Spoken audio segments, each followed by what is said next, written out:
Kak Bunda, nyeri perut usus buntu pada anak-anak tidak selalu berujung pada operasi loh. Masih ada tempat untuk melakukan pengobatan. Simak video berikut ya. Halo, hari ini ikutin perjalanan Dr. Pin ya. Hari ini Dr. Pin ada dua agenda pagi ini. Saya mau praktek di RS Indrianti Solo Baru. Ada pasien jauh nih dari Magetan kalau nggak salah ya. Nanti siang melanjut ke Asrini Wonogiri. Ada jadwal operasi kemarin sudah janjian dengan salah satu anaknya sejawat juga ya. Nanti ikutin terus. Nah, hari ini dua-duanya kasusnya baik di rumah sakit Indrianti maupun Astri ini kasusnya tentang usus buntu ya. Nanti akan saya jelaskan tentang usus buntu, ditunggu ya. Oke. Ini Bu, tadi kok WA-nya Madiun. Ini Ibu tuh aslinya Madiun apa Magetan sih Bu? Magetan. Oh Magetan, tapi itu taunya dari Madiun. berapa jam ke sampai Indrianti Solo Baru? Pintu tol Madiun ke pintu tol Palu 1 jam. 1 jam? Iya. Berarti sampai sini 1,5 jam? Iya. Ya. Dari Palu ke sini kan. Udah. Sarapan di mana Bu? Di rumah? Beli McD tadi. Oh iya. Oke. Buburnya McD. Ini pertemuan kedua ya Bu ya? Iya. Oke, saya ulang dulu ya. Jadi seminggu yang lalu jagoan kecilnya sakit perut, ada muntah sekali di rumah, di USG di Madiun apa Magetan ya? Madiun. Hasilnya USG-nya usus buntu. Iya. USG ulang di sini usus buntu juga Iya. ya. Jadi 2 kali USG dengan 2 orang dokter radiologi semuanya usus buntu.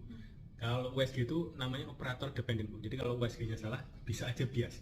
Tapi kan sudah dilakukan 2 USG, 2 orang radiologi, 2 rumah sakit yang berbeda, dua-duanya usus buntu, jadi nggak mungkin salah. Nah, seperti yang saya sampaikan kemarin, kalau usus buntu tuh, kalau ketemu sayanya early, tidak terlambat, itu masih ada tempat untuk obat.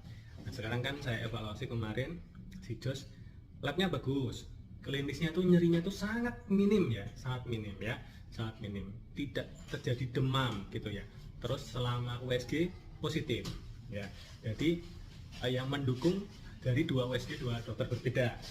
Tapi kalau dihitung grading dari 1 sampai 5 ya, gradingnya itu grade-nya itu adik cuma grade 1. Jadi usus buntunya cuma grade 1 gitu.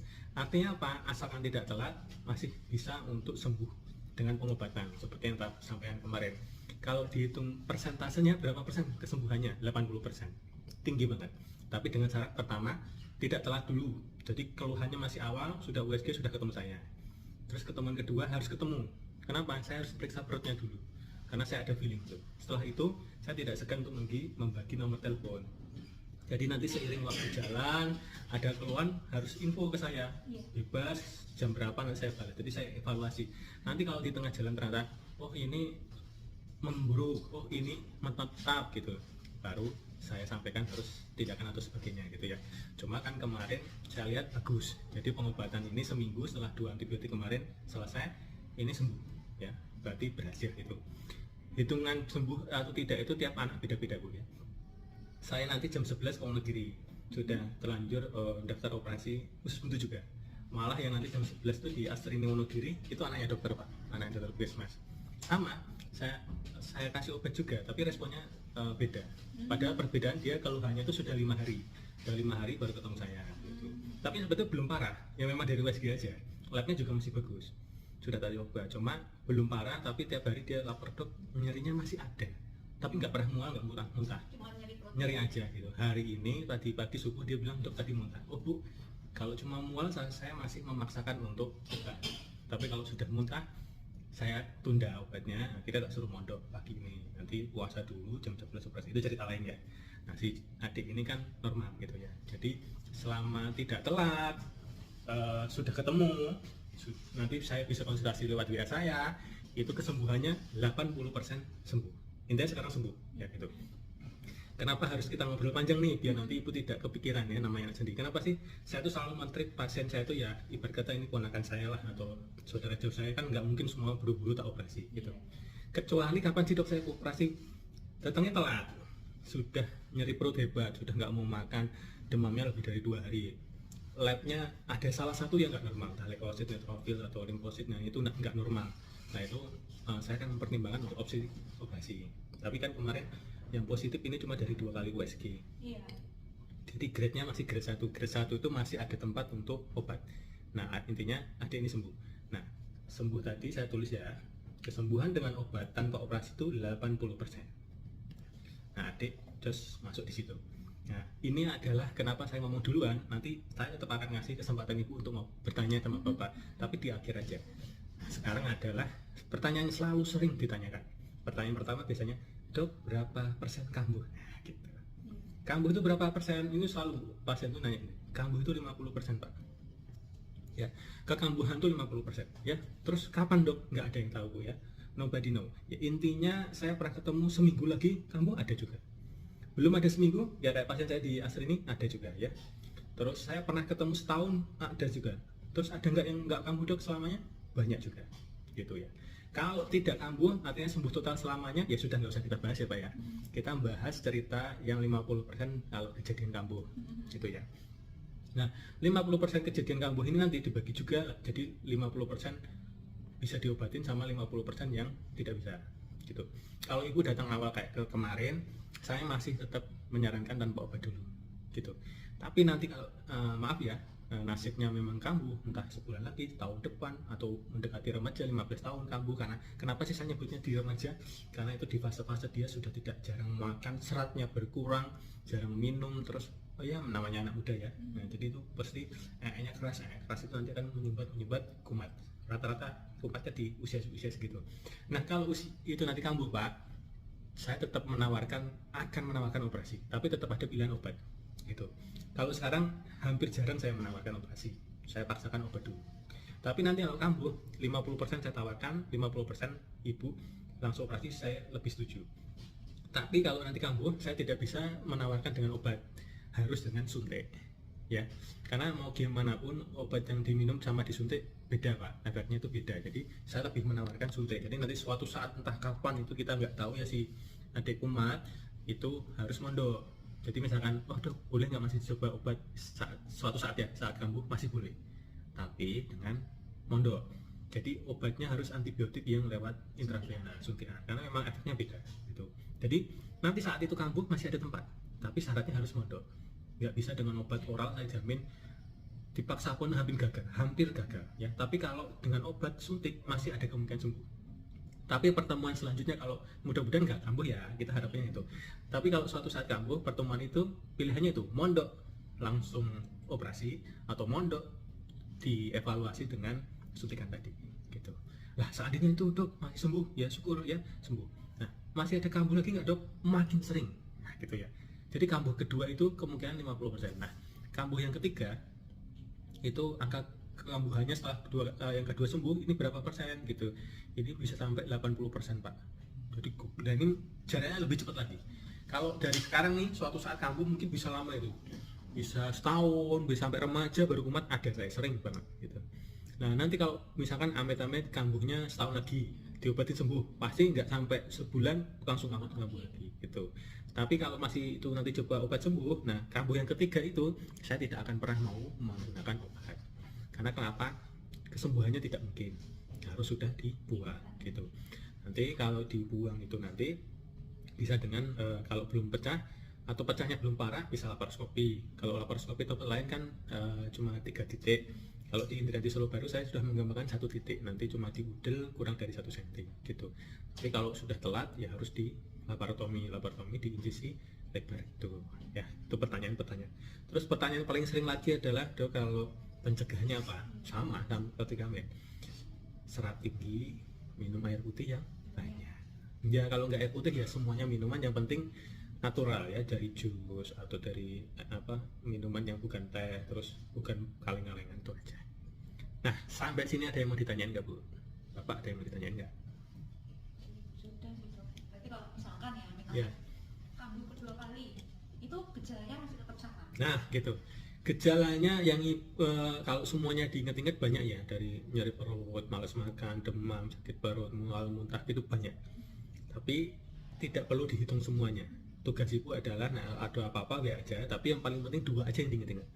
Ketika satu nyeri perut selalu dominan di udel umbilikal atau kanan bawah, udah itu top. Kalau udah nyeri situ, ya berarti itu kumat. Kedua, kalau nggak ada penyebab, bukan karena tiba-tiba salah makan, tidak mencoba makan baru, atau tidak habis aktivitas apa-apa tiba-tiba muntah, nah itu sudah itu aja. Itu yang diingat cuma itu toh. Muntah dan nyeri perut. Kalau cuma pusing ya kan kemarin ada pusing, Iya. itu nggak usah dipikirkan pusing terus cuma mual atau sampai dengan mencret itu nggak perlu diburikan, nggak usah, itu biasa aja. Tapi kalau sudah ada terulang nyeri perut, terutama kalau nyeri perutnya masih di lambung di atas ibu ya, itu nggak usah itu paling salah mah atau makan gitu ya. Tapi kalau langsung terus bisa mendeskripsikan di udel mah kayak nggak deh, makanya di kanan bawah ya udah itu berarti kumat.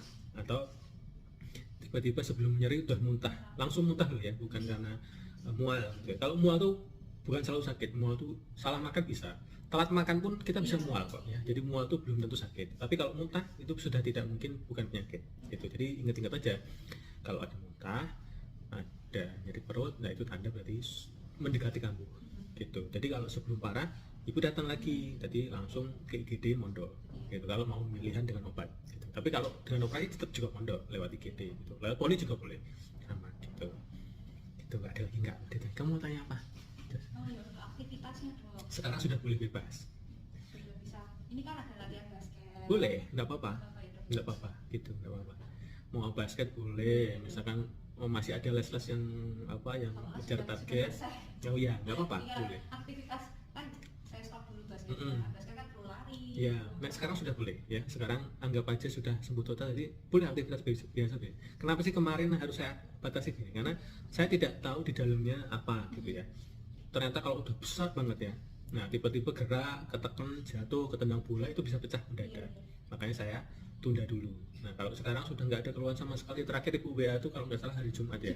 Berarti ini kan sudah seminggu ya, berarti sudah nggak akan pecah lagi. Berarti memang sumbatan atau peradangannya sudah hilang. Tapi nggak usah buru-buru USG ya bu.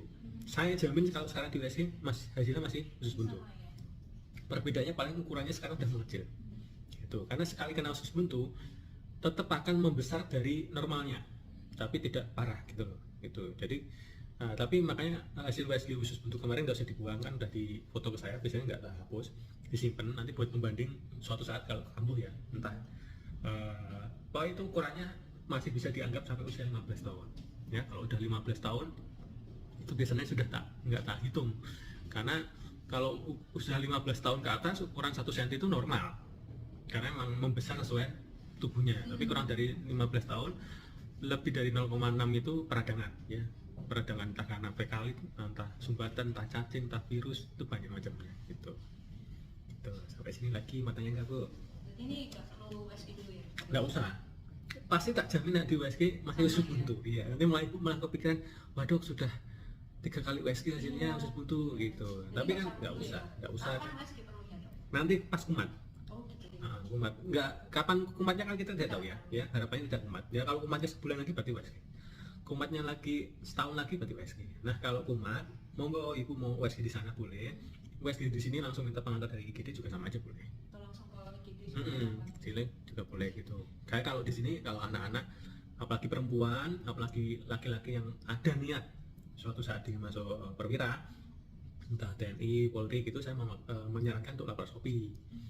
Kan lukanya kecil hampir nggak kelihatan, karena kalau masuk perwira itu kan dinilai itu nanti. Kalau ada bekas operasi kan resiko operasi itu apa sih bu? Adesi, pelengketan. Suatu saat jadi lengket. Kalau suatu saat lengket itu nggak boleh masuk TNI, Polri itu susah, karena risiko nanti mengganggu untuk aktivitas, untuk perang, untuk ini mengganggu gitu. Nah perempuan saya menyarankan laparoskopi, kenapa? Takutnya bisa jadi model atau gimana, kok ada ini kan sekali luka itu kalau dia punya bakat kayak saya keloid gitu ya susah sembuh ya kalau mau hilang biasanya ditutup sama foundation gitu ya. Ada lagi nggak mau ditanyakan bu? Ya gitu ya, intinya ini sembuh, sudah nggak usah khawatir, aktivitas bebas, makan sebenarnya bebas, tapi tetap kalau belum 10 tahun ke atas tetap sayur diutamakan, minum harus banyak gitu ya. Nanti saya makan saya susah. Kenapa Adus nggak mau makan sayur, kenapa? Suka saya pesankan. Kalau saya kan makan di luar, Iya. nasi brokoli yang ditumis pun nggak mau bawangnya, repot. Bingung. Rasanya bawang nggak suka. Ya udah digoreng boleh, tapi brokoli digoreng juga nggak enak sih. Iya enaknya tetap direbus. Ya dibiasakan. Biasanya itu orang tuanya bu, gitu. Kalau orang tuanya sering makan brokoli, anaknya lihat, nanti ikut suka kok. Jadi anak tuh lihat dari orang tuanya. Kalau orang tuanya makannya ini ngikutin kok gitu. Kalau ibu tidak terbiasa dan merasa, duh masak sayur tuh ribet, mending nugget goreng 10 menit selesai. Mau sayur itu belum nyucinya, ngerajangnya, motongnya, wah itu setengah jam.